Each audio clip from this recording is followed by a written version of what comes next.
ही की तरफ चलता चला जाएगा। आइए बिला किसी ताख़ीर मैं अपनी गुफ्तगू का आगाज़ करूं।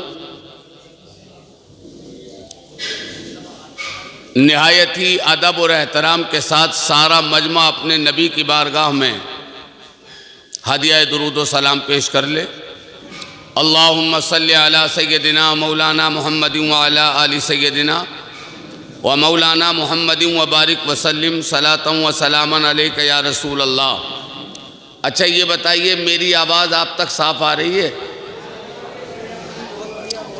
एक अंग्रेज़ अपनी फैमिली को लिए जा रहा था, बच्चे छोटे छोटे थे साथ में, और माइक में इको इतनी कि जिसका ठिकाना नहीं। मौलाना तकरीर कर रहे थे धुंधार। तो अब भाई वो अंग्रेज़, उसे क्या मालूम कि ये मुसलमानों का जलसा है या मौलाना साहब क्या कह रहे हैं। वो तो अपने पूरे आफताब के साथ हाथ पांव फेंक रहे थे खूब। अब अंग्रेज़ के बच्चे निकलते हुए बोले पापा ये समझ में नहीं आ रहा, ये अकेला आदमी लड़ किससे रहा, अकेला अकेला लड़ रहा। हाँ, ये समझ में नहीं आ रहा, इसके बराबर में कोई दूसरा तो है नहीं। तब उसने अपने बच्चों को समझाया, बेटा ये लड़ नहीं रहे हैं, ये अपनी कौम को संबोधित कर रहे हैं। तो पता चला कि मैं अकेले अकेले हाथ पांव फेंकता रहूं, आपके पल्ले भी ना पड़े कुछ के हो क्या गया, जलसा हो गया बस। रात फरीदुल उलूम में जलसा हुआ, पता किसी को ना चला कि हो क्या गया। बात तो जब है कि मैं कुछ कहूं, अल्लाह करे वो आपके दिलो दिमाग में पहुंचे तो कुछ बात समझ में तो आए कि ये तो पता चले कि इन्होंने क्या कह दिया। जरा जी लगा के मोहब्बत से सभी हजरात दुरूद शरीफ पढ़ लें एक बार। अल्लाहुम्मा सल्ली अला सय्यदिना व मौलाना मुहम्मदिन व अला आलि सय्यदिना व मौलाना मुहम्मदिन व बारिक वसल्लिम सलातन व सलामन अलैका या रसूल अल्लाह व सल्लम अलैका या हबीब अल्लाह। ए भैया, अगर उठना है तो यार एक बार उठ जाओ यार, तुम गड़बड़ मत करो।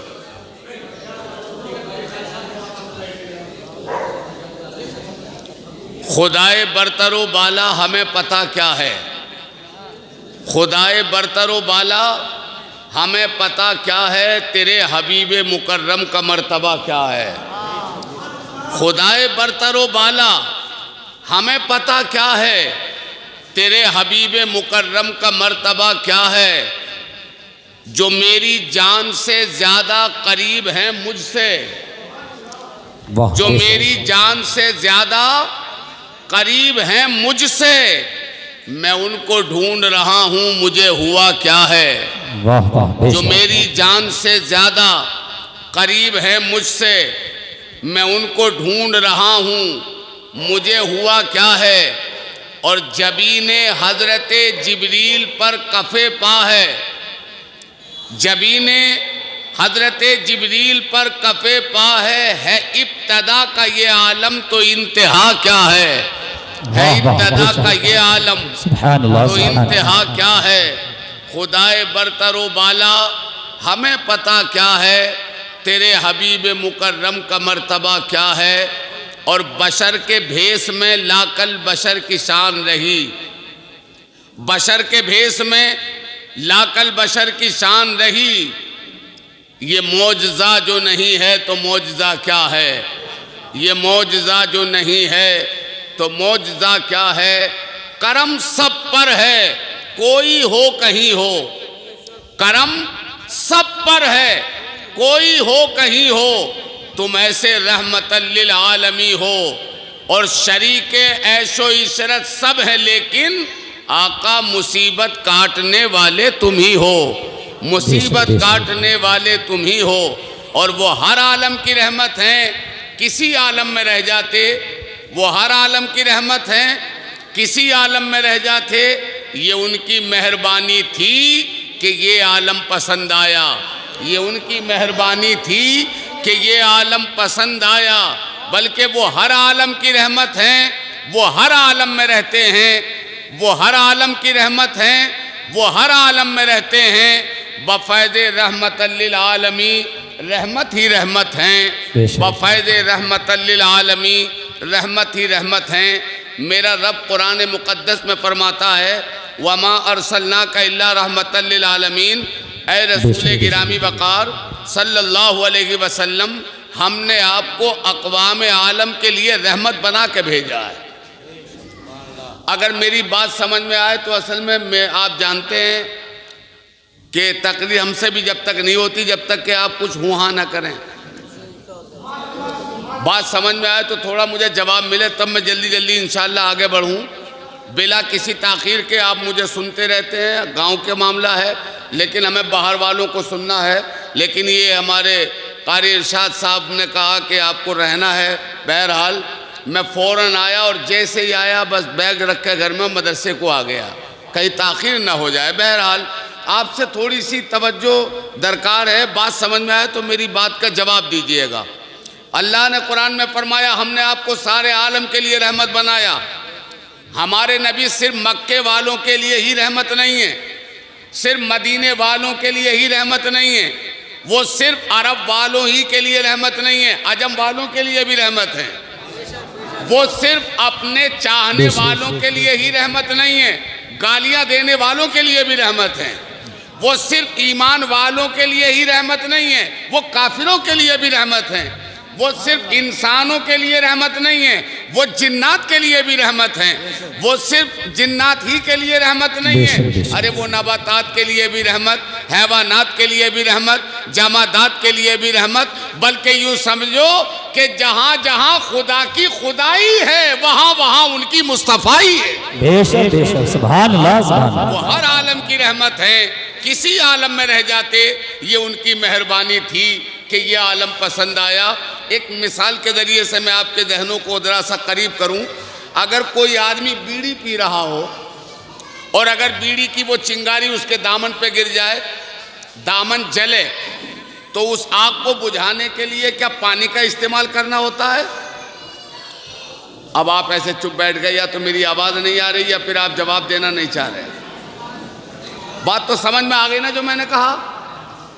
अरे भाई वो दामन जो जल रहा है बीड़ी की चिंगारी से, उसको बुझाने के लिए पानी का इस्तेमाल करना होगा या खाली चुटकी से बुझा दिया जाएगा? बोलो बोलो, खाली चुटकी से ना। और अल्लाह ना करे यही आग अगर किसी गरीब के लिहाफ में लग जाए तो फिर चुटकी से काम बनेगा? फिर दोनों हाथों का इस्तेमाल करना होगा। और अल्लाह ना करे यही आग अगर किसी गरीब की झोंपड़ी में लग जाए तो मुझे बताओ क्या दोनों हाथों से पिटपिटा के आपको बुझा लोगे? फिर यकीनन पानी का इस्तेमाल करना होगा।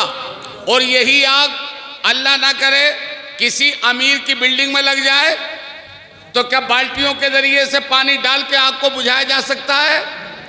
कुर्सी वालों, मैं मानता हूं तुम कुर्सी पे बैठे हो, लेकिन हाँ हूं करने का तुम्हारा भी हक है।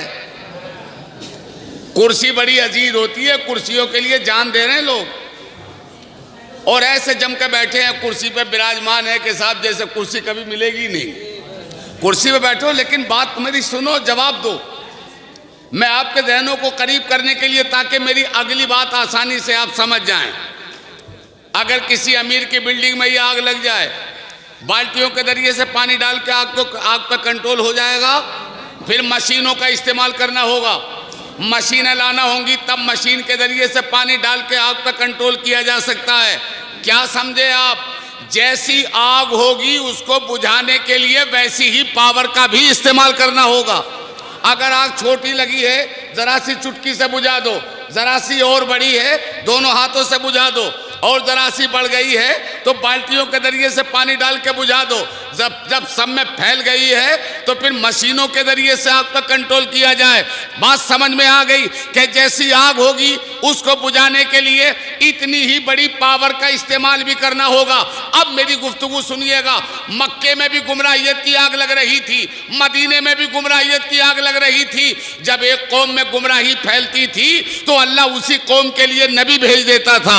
जब एक खित्ते में गुमराहियत की आग लगती थी तो अल्लाह उसी खित्ते के लिए नबी भेज देता था। कोई नबी मुल्क शाम में आ गए, कोई नबी मिस्र में आ गए, कोई नबी ईरान में आ गए, कोई नबी दमिश्क में आ गए। हर जगह अंबिया किराम आते रहे। जहां जहां गुमराहियत फैली वहां वहां के लिए अल्लाह ने नबी भेज दिए। भेज दिया। लेकिन जब हजरत ईसा अलैहिस्सलाम आसमान पे उठा लिए गए, अल्लाह अकबर, 650 साल का ज़माना ऐसा गुजरा है कि उस पीरियड में ज़मीन पे कोई नबी नहीं रहा। अल्लाह अकबर। तो मक्के में भी गुमराहियत की आग लगी थी, अरब में भी गुमराहियत की आग लगी थी, अजम में भी गुमराहियत की आग लगी थी, चारों तरफ गुमराहियत की आग फैली हुई थी। इसलिए मेरे रब ने फरमाया, ए मेरे हबीब, वो एक खित्ते में गुमराहियत की आग लगी, दूसरे खित्ते में गुमराहियत की आग लगी, एक एक नबी को भेजा गया, मगर अब तो सारी दुनिया में गुमराही फैल चुकी है। इसलिए मैंने तुम्हें एक कौम के लिए नहीं, एक खित्ते के लिए नहीं, अब मैंने तुम्हें अपने रहमत बना दिया है। अब सारी दुनिया पे बरस जाओ ताकि गुमराहियत की आग बुझती चली जाए। बेशक नारे तकबीर, नारे रिसालत, मसलके आला हजरत, फैज़ानी आला हजरत, नारे तकबीर जिंदाबाद। सारी कौम के लिए हर जगह गुमराहियत की आग फैली, तो अल्लाह ने अपने महबूब को सबके लिए रहमत बना के भेजा। बोलो मोहब्बत से, रहमत बना के भेजा। क्या ये गुमराहियत की आग नहीं लगी थी कि जिंदा बेटियों को जमीन में गाड़ा जा रहा था? जवाब दो, क्या ये गुमराहियत नहीं थी कि अगर शोहर का इंतकाल हो गया तो औरत को भी उसकी चिता पे जिंदा जलाया जाता था? क्या ये गुमराहियत नहीं थी कि बेवा औरतों को जलीलो ख्वार समझा गया? क्या ये गुमराहियत नहीं थी कि कमजोरों के ऊपर जुल्म सितम? चारों तरफ गुमराहियत की आग लगी है। नबी दुनिया में तशरीफ लाए, इस गुमराहियत की आग जो भड़क रही थी, मुस्तफ़ा जाने रहमत ऐसे बरसे, अल्लाह अकबर, सारी गुमराहियत की आग को बुझाया। वो नबियों में रहमत लक़ब पाने वाला, मुरादे गरीबों की बरलाने वाला, उतर कर हिरा से सुए कौम आया और एक नुस्खे कीमिया साथ लाया। बेशक बेशक, सुभान अल्लाह। नबी क्या आए हैं कि सुभान अल्लाह, अमन और शांति का पैगाम लाए हैं मुस्तफ़ा। मेरे मुस्तफ़ा क्या आए? इत्मीनान, सुकून और हमदर्दी का जज्बा पैदा कर दिया। अरे आज हमसे तो हमारे घर वाले नहीं समझ पाते, मेरे मुस्तफ़ा ने तो मक्के के बिगड़े हुए समाज को संभाला है, उन शराबियों को संभाला है। अल्लाह अकबर, जो 360 माबूदों के सामने अपनी पेशानी झुका रहे थे, मुस्तफ़ा ने उन्हें हटाकर रब की बारगाह में झुका दिया। सुभान अल्लाह, सुभान अल्लाह। जो औरतों की इज्जत लूट रहे थे, अल्लाह के रसूल ने उन्हें औरतों की इज्जतों का मुहाफिज बना दिया। और तो करो, वो नबियों में रहमत लक़ब पाने वाला, मुरादे गरीबों की बर लाने वाला। अच्छा एक बात सुनो, नबी रहमत है, सबके लिए रहमत। अरे बोलो बोलो भाई, नबी सबके लिए रहमत। अच्छा सरकार सबके लिए रहमत है, तो रहमतुल लिल आलमीन होने के लिए जिंदा होना भी जरूरी है। रहमतुल लिल आलमीन होने के लिए, अरे जो जिंदा ही ना रहेगा तो वो रहमत क्या होगी फिर?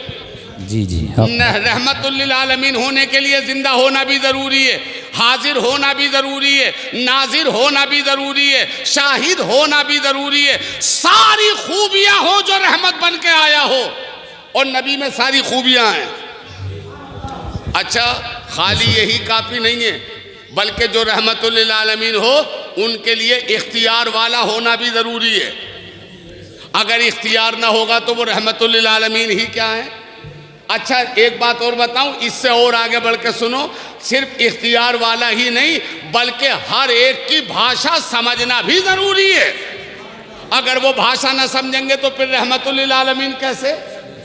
अल्लाह अकबर, मुस्तफ़ा सिर्फ अरबी ही नहीं जानते हैं, अल्लाह रब्बुल इज़्ज़त ने अपने महबूब को हर चीज़ का इल्म अता फरमाया। हजरत आदम अलैहिस्सलाम 7 लाख ज़बानें जानते थे। कितनी?